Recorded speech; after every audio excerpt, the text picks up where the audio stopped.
আপনাদের লজ্জা লাগে না? যখন সীমান্তে বাংলাদেশের মানুষকে হত্যা করে তখন কিচ্ছু করতে পারেন না? লাশ হস্তান্তরের জন্য হাতে পায়ে ধরে ছাত্রলীগের নেতাদেরকে যে পিটিয়ে বের করেছে, সেখানে সিংহভাগ ছাত্রলীগ নেতা ছিল কিনা আপনি খবর নিয়ে দেখেন। আওয়ামী লীগ পরিবারের মধ্যে এই সমস্ত নিয়ে প্রশ্ন আছে কিনা। এখনো জনধিকৃত শাসকে পরিণত হওয়ার আগে এখনো যেন আপনাদের বোধোদয় হয়, এটাই আমার আপিল থাকবে।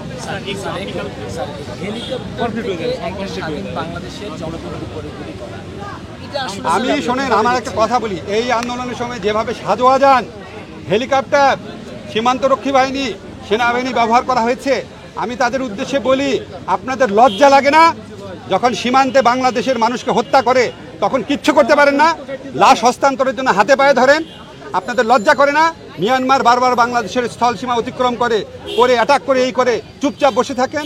সব বীরত্ব, সব সাহসিকতা, সব অস্ত্র বাংলাদেশের তরুণদের উপর। আপনাদের লজ্জা হওয়া উচিত। এই সমস্ত বাহিনীর যারা প্রধান আছেন, আপনাদের লজ্জা হওয়া উচিত।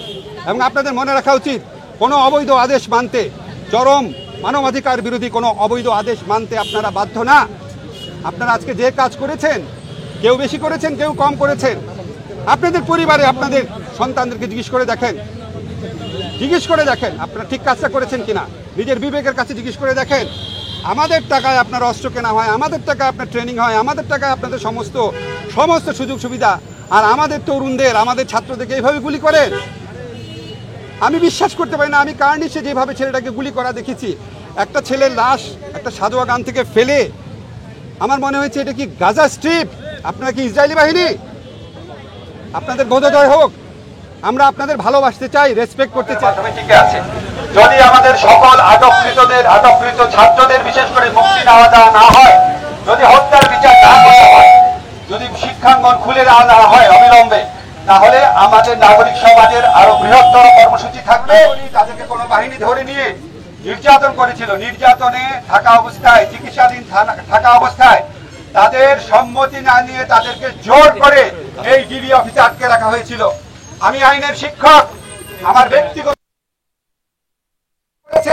ডিবির তৎকালীন প্রধান হারুন সহ তারা প্রত্যেকে অ্যাবডাকশন এবং অপহরণ মামলার আসামি। আমরা এই সময় গণস্বাস্থ্য কেন্দ্রে কি ঘটেছিল, আমরা গণস্বাস্থ্য কেন্দ্রে যে শিরিন আপা আছে, নারী নেত্রী, ওনার মুখ থেকে আমরা একটু শুনবো।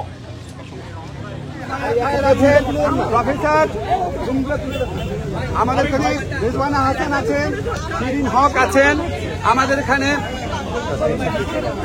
প্রফেসর তাসনিম সিদ্দিকী আছেন, আমাদের এখানে প্রফেসর আবরার আছেন, আমাদের এখানে প্রফেসর দ্বিতীয়ার আছেন, শাহিন আলম ম্যাডাম আছেন, আমাদের প্রফেসর মুস্তাফিজুর রহমান আছেন, আমাদের আছেন জাহাঙ্গীরনগর ইউনিভার্সিটি, আমাদের আরো অনেকে আছেন, অনেকে আসবেন। আপনারা প্লিজ একটু ধৈর্য ধরেন। আমাদের একটা ব্যানার আছে, আপনারা একটু ওয়েট করেন প্লিজ। একটা মিনিট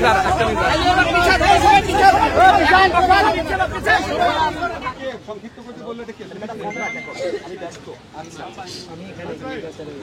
আচ্ছা, আমাদের আপনারা জানেন শুধু বিদ্যালয় বা পাবলিক বিশ্ববিদ্যালয় না, প্রাইভেট বিশ্ববিদ্যালয়ের ছাত্রদের উপর অমানবিক হামলা হয়েছে। বিশ্ববিদ্যালয়ের ক্যাম্পাসে ঢুকে বেধড়ক পেটানো হয়েছে, হত্যা করা হয়েছে।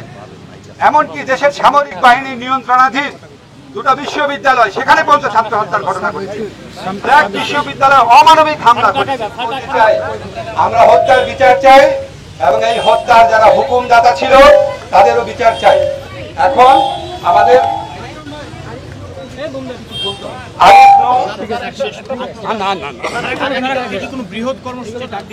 না না ওটা তো বলেছে ওখানে, ওটা বলেছে প্লিজ। আমি বলেছি ভাই, সব বলেছি, অনেক বলেছে, দিতে পারবে।